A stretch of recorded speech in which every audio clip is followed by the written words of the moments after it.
Ladies and gentlemen, may I invite Mr. Pedro Martinez on stage, please.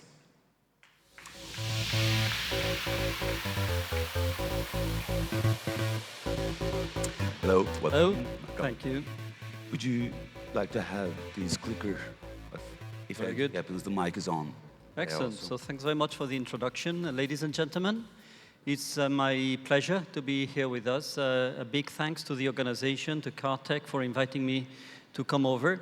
And I'd like to take you over the next 20 minutes in a bit of a journey about what we see coming with respect to the wearables and the wearable space. These billions of devices which are coming to us as part of the Internet of Things, or Internet of Everything, as I sometimes call it now, because it looks like it's in everywhere, is definitely an immense opportunity, a business opportunity for all of us in terms of services. In the charts there that you are not meant to be reading, we do see that the expansion of the number of mobile connections is absolutely exponential, starting by the PC a few years ago, moving into the mobile space, which is coming to the landmark of 6 billion connections in the next 2 or 3 years, moving into this level of the 50 billion, which has been mentioned already before by some of my colleagues in previous presentations. Actually, the topic here is what is in it for us? Big numbers, but what's the stuff? What's the business for us? Now, the whole thing is revolving around the concept of a so-called hyper-connected consumer. It's evident, and there's no discussion and debate about that the consumer has become connected and empowered with the launch of the smartphone concept. And let me remind you that it's only back a few years ago when we had the smartphone coming onto us, which again marks the exponential growth and dynamic movement with respect to the adoption of those technologies. I'll come back to that. And this consumer is therefore through the smartphone, and it's a well-used statement that you would be losing and missing and forgetting your wallet at home rather than your mobile phone. This represents an opportunity for all of us in terms of a business, which is how to bring the right content to the right person at the right time through the right channel with the appropriate security and protection of privacy, taking into account that this is indeed one of our markets moving forward. Surrounded, and although this is a centerpiece of what we're talking about, the consumer, surrounded by the environments which can get in.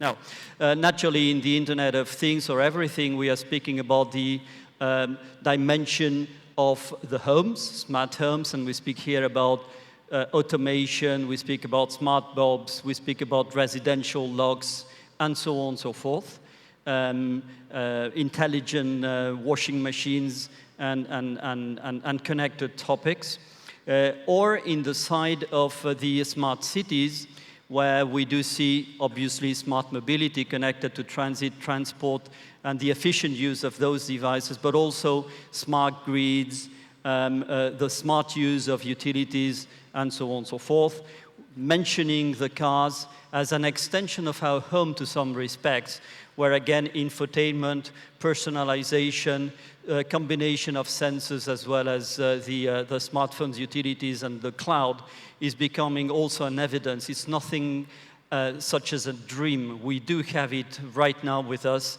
and it will come very, very quickly into the even more advanced concept of an intelligent car.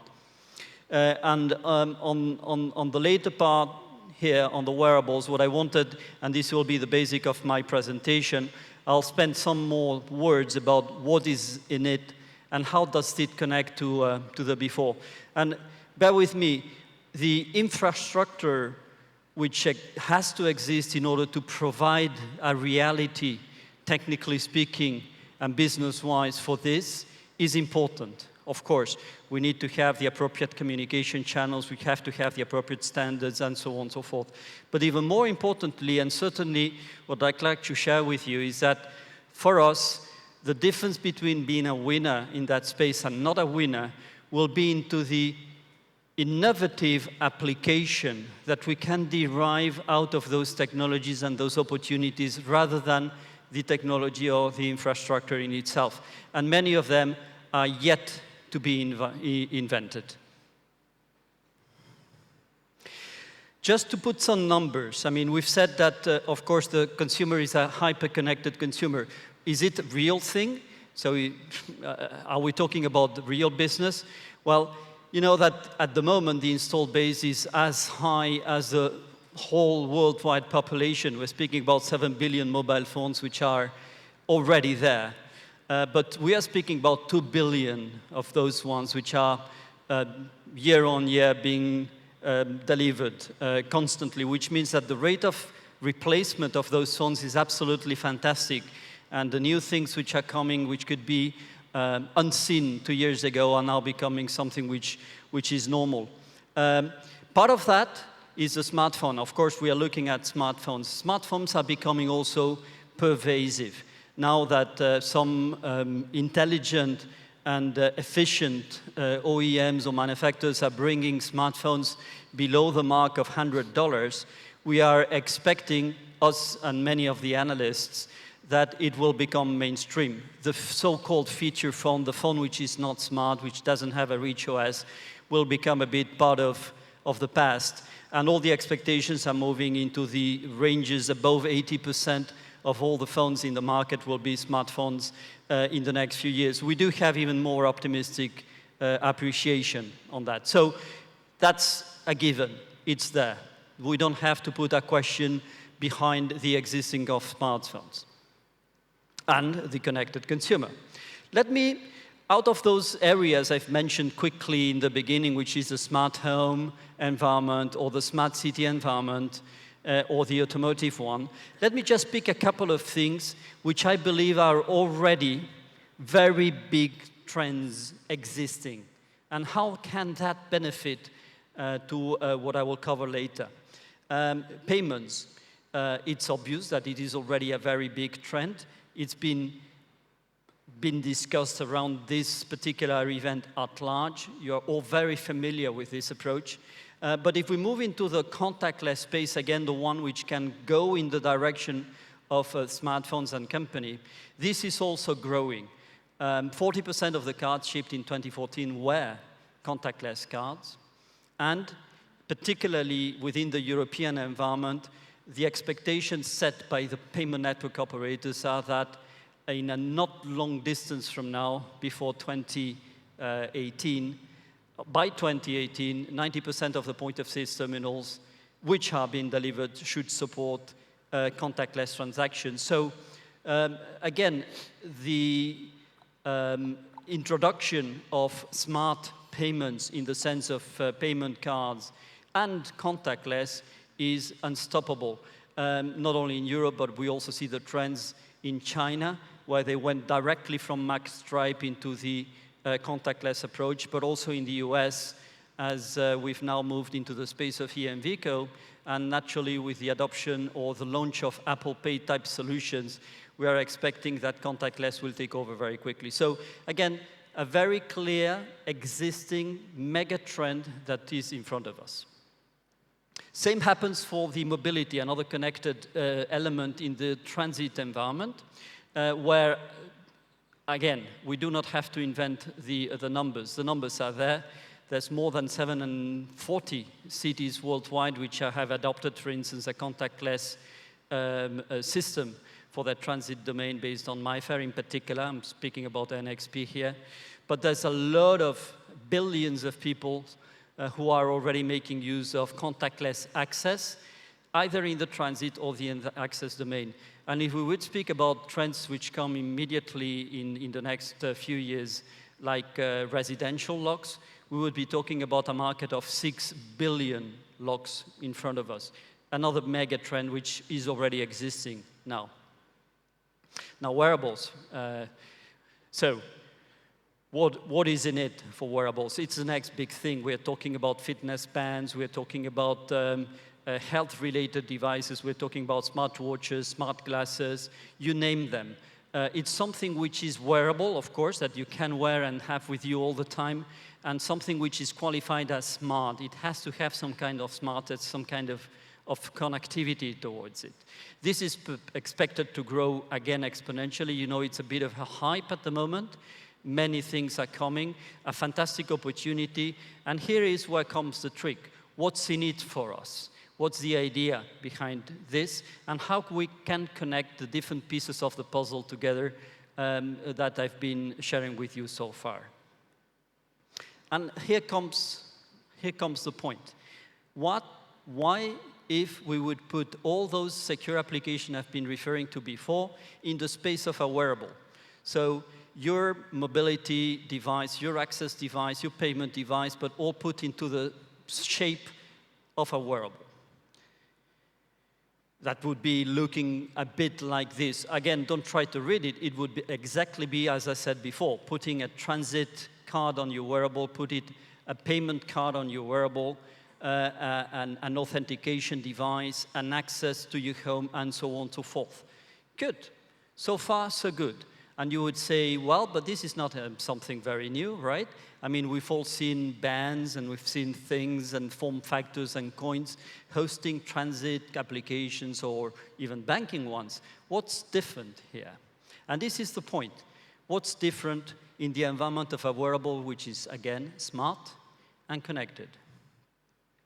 In order to take you through this very quickly, again, the wearable architecture, which is something, as I said, having a battery, having potentially memory, Bluetooth connection to the phone, sensors, has, in order to host a secure application on it, needs to have an NFC, in the case of the applications I've mentioned before, interface, and a vault, a secure element vault, something which is hosting that secure application that we are used to use in the space of a plastic card.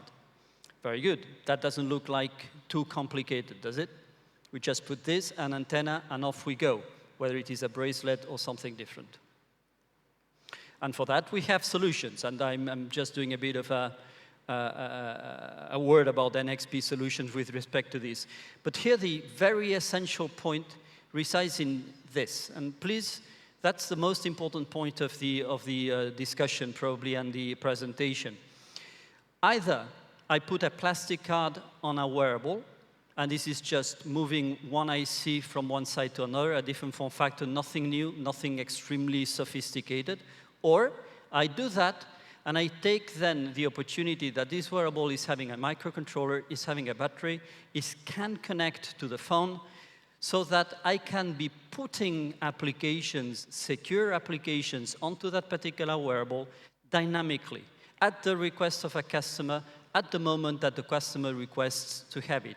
We go into the space of trust provisioning. We go in the space of how do we personalize securely, again, the applications within that space.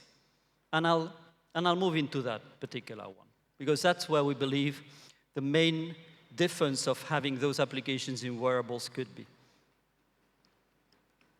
At the moment, and I'm not going to spend much time on that, and whomever is expert into provisioning and personalizing cards, and we have a few colleagues around in the audience who are, you know that doing this is something complicated. It's complex, it's expensive, and it involves someone who is owning that secure element space, typically a mobile phone, for instance, in the case of, say, Android Pay, should give you the permission to process and to use that secure element and to provide your information in a secure form towards it, which is, again, complicated from a relationship management point of view, from a commercial agreement point of view, and certainly also technically, because you need to have different trusted service managers put together in order to make sure that the transaction and the personalization of that information is done according to the rules of security which are set by the different services. Very important. I've mentioned quickly on Apple Pay, which could be Android Pay or could be Samsung Pay, I don't care. If you speak about the mobile phone, not the wearable, the mobile phone hosting one of those applications, which is typically been discussed for the last few years, you rely on that phone manufacturer, or, to some extent, to whomever has put the secure element on that mobile phone. It could also be a mobile network operator. But you rely on them. If you are a transit operator, if you are a bank, if you are an access provider, you have to agree with them to use their secure element for a price. That's not coming cheap, necessarily. And each of them will impose their ways of working. They are giants. They are very big. Now, let's think about the wearable for a second. If you say you are, as a service provider, putting, say, a bank, as an example, you are willing to divide and to put together your own wearable, your own band, your own bracelet, your own necklace, or whatever form you want to put together, it's yours. It's not coming from anyone else there. Now, you would say, well, but if I put a wearable, how can I provision it also dynamically and over the air, as I could do with a mobile phone? Well, you use the mobile phone as a bridge, because the wearable is active, is smart, and is Bluetooth connected to your mobile phone, whichever mobile phone, by the way, coming from wherever. All mobile phones have Bluetooth, and of course, the mobile phone is acting as a bridge towards being able to reach any kind of solution that you would like to bring onto your wearable device. The user experience is then made very, very simple, and it's valid for everyone. Of course, from a price point of view, it's much cheaper than a mobile phone, in that particular respect. Interesting thing on these dynamics of fighting, or more than fighting, discussing and arguing about the models of putting secure applications within the space of a smartphone, which is the pretty obvious one, of course. Now, let me take you through one step back. Having said that the wearable offers you a possibility to be independent in the sense that it's you who put it together for your customers in the way you want, you still have to provision it. And provisioning it, irrespective of whether it goes through a bridge of a phone or you would work within the same phone environment, is complicated, as you need this TSM story, as I mentioned before.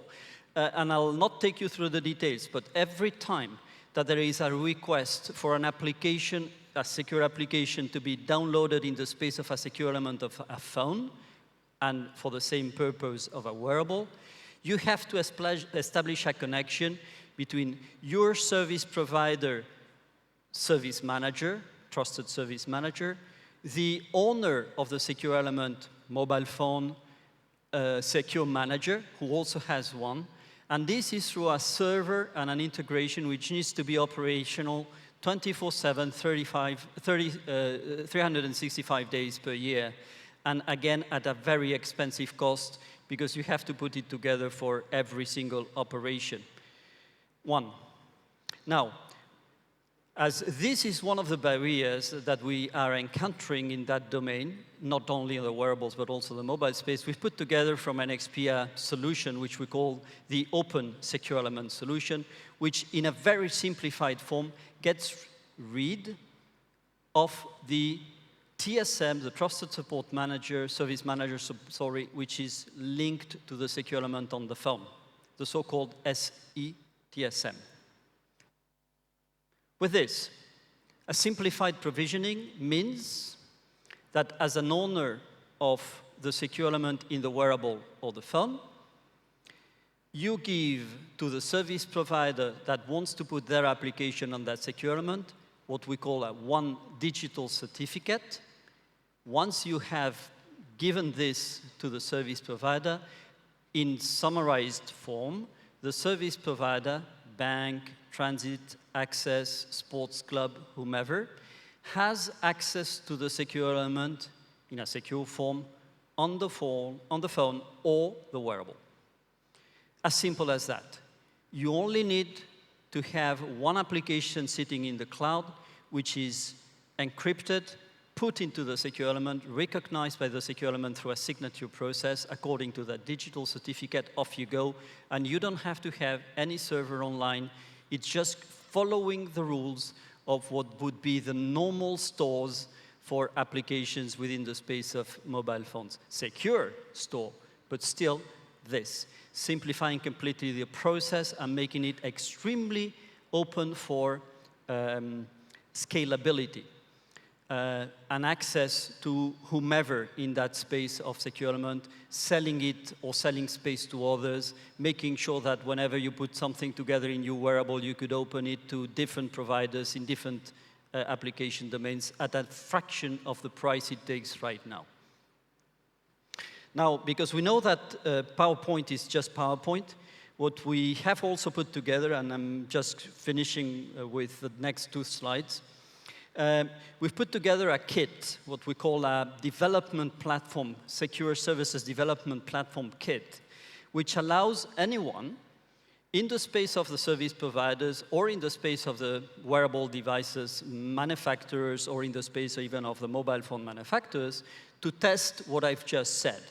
And to test what I've just said is this platform, which is a set of hardware. It's a mobile phone, by the way, at the moment, with a secure element on board, and with a set of software, source codes, and documentation, which would allow anyone to put their application, access, transit, banking, and so on, into the secure element of that particular phone, of that particular development platform, and test it out.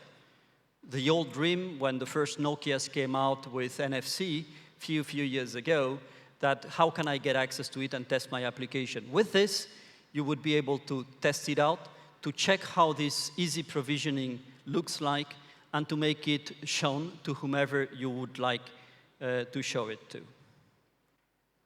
This is available. I'll skip this. And just as a conclusion, as I said, the kit is available, meaning that anytime anyone wants to order it and check it out and test it out, it's there. At the moment, it is based on a hardware which is a mobile phone, but in the future, it will have a wearable reference, of course, because that's the next round in a few weeks from now. So, as a summary, then I'm taking you through the end of the presentation. We do have right now an opportunity of secure services based on NFC, based on contactless technology, ISO 14443, which are widely extended. Nothing to be invented. It's there. People are used to it on the one side. Wearables are a growing segment, and it's unstoppable. I mean, people are liking to wear fitness bands and so on, smartwatches and the like, where if we bring the two together, we see as a business opportunity in front of us to combine the two. Now, what if, additional to that, we would become independent from the smartphone vendor? What a dream, right?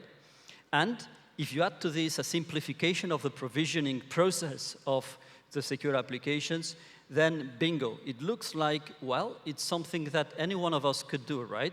You only need to put a nice wearable together, which might not be simple, but it's only this. It would not go into the spaces of the unknown, as sometimes we believe the smartphones are. In addition, you want to test it, you have the so-called SSDP platform. And with that, one of the options, one of the opportunities we have in front of us to address these 50 billion connected devices and the connected opportunities in front of us. Thank you very much, ladies and gentlemen. Thank you.